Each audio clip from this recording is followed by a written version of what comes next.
10 haunted place in Delhi. पहला, Delhi cantt. इसकी स्थापना ब्रिटिश सरकार ने की थी। यह पूरा इलाका एक छोटे से जंगल की तरह दिखाई देता है। इसमें चारों तरफ हरे भरे पेड़ हैं। कहा जाता है कि दिल्ली के कैंट में सफ़ेद लिबास पहने एक महिला लोगों से लिफ्ट मांगती है।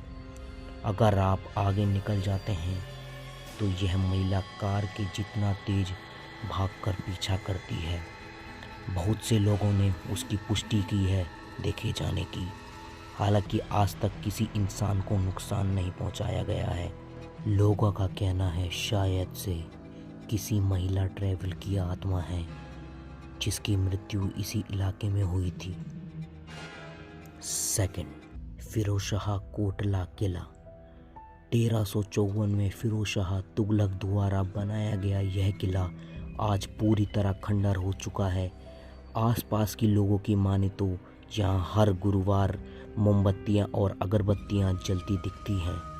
और तो और अगले दिन किले के कुछ हिस्सों में कटोरों में दूध और कच्चा अनाज भी रखा देखा गया है। ऐसा अक्सर होता है जिसके चलते किले की पहचान अब भूतों के किले के रूप में होने लगी है। खूनी नदी रोहिणी के कम शोरगुल वाले इस इलाके में यूं तो कम लोग आते हैं। नदी के आसपास जाना तो दूर, यहाँ देखना भी पसंद नहीं करते। इसका कारण है नदी के किनारे लाश मिलना। हत्या, आत्महत्या और दुर्घटना के कारण चाहे जो हो, यहाँ नदी किनारे लाशें मिलना आम बात है।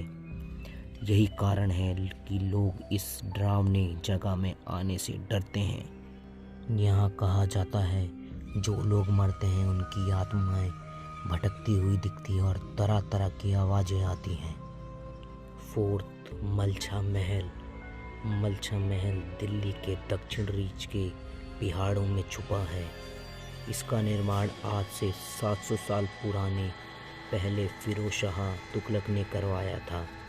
वो इसे अपनी शिकारगाह के रूप में इस्तेमाल करते थे। यह महल पिछले कई सदियों से वीराना रहने के कारण खंडर हो चुका था। इस खंडर हो चुके महल में 1985 में अवध घराने की बेगम विलायत महल अपने 2 बच्चे, 5 नौकर और 12 कुत्तों के साथ रहने आई थी। इस महल में आए बाद वो कभी इस महल से बाहर नहीं निकली। इसी महल में बेगम विलायत खान ने 10 दिसंबर 1993 को आत्महत्या कर ली थी। कहते हैं कि बेगम रूह की आज भी उस महल में आत्मा भटकती है और तरह तरह की घटनाएं उनको सुनने को मिलती है। तरह तरह की आवाज़ें और देखने की भी पुष्टि की गई है उस आत्मा की। Fifth, Mutiny House, Kashmiri Gate. यह स्मारक 1957 में मरे गए सिपाहियों की यादों में अंग्रेज़ों ने बनवाया था। कहा जाता है कि जो मरे गए सिपाही हैं उनको यहाँ पर देखा गया है और तरह तरह की आवाज़ें सुनाई दी गई हैं। तभी इसे एक डरावने हाउस की तरह माना जाता है। सिक्स्थ, भूली भटियारी का महल। यह महल किसी ज़माने में तुगलक वंश का शिकारगाह हुआ करता था।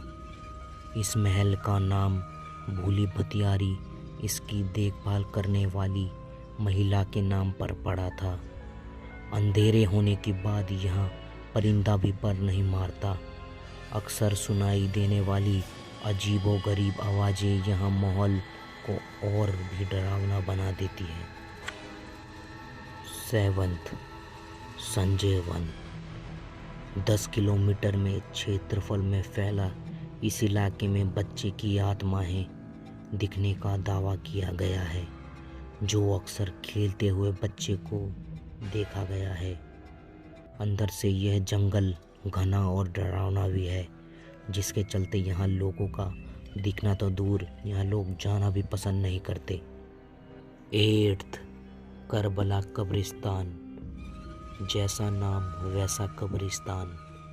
फिल्मी कब्रिस्तान की तरह यह भी साए दिखने की उनकी हरकतें की गवाही देता है।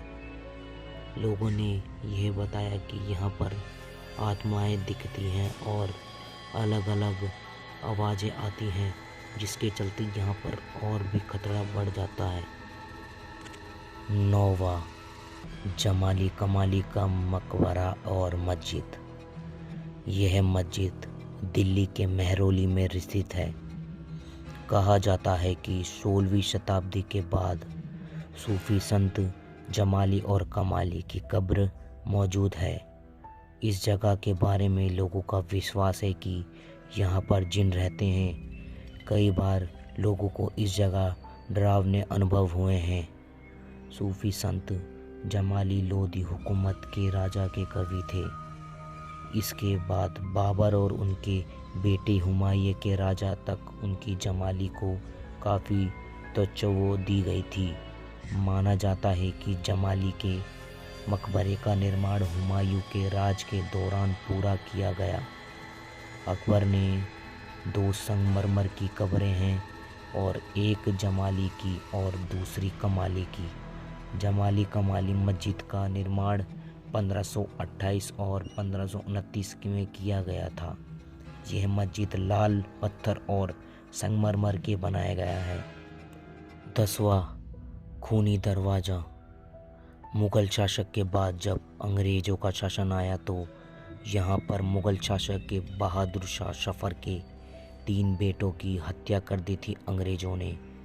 तब से कहा जाता है तीनों शहजादे की यहाँ पर झलकें देखी गई हैं और यहाँ पर इनके साये घूमते हैं। अगर वीडियो पसंद आई तो लाइक करें। मिलते हैं नेक्स्ट वीडियो में।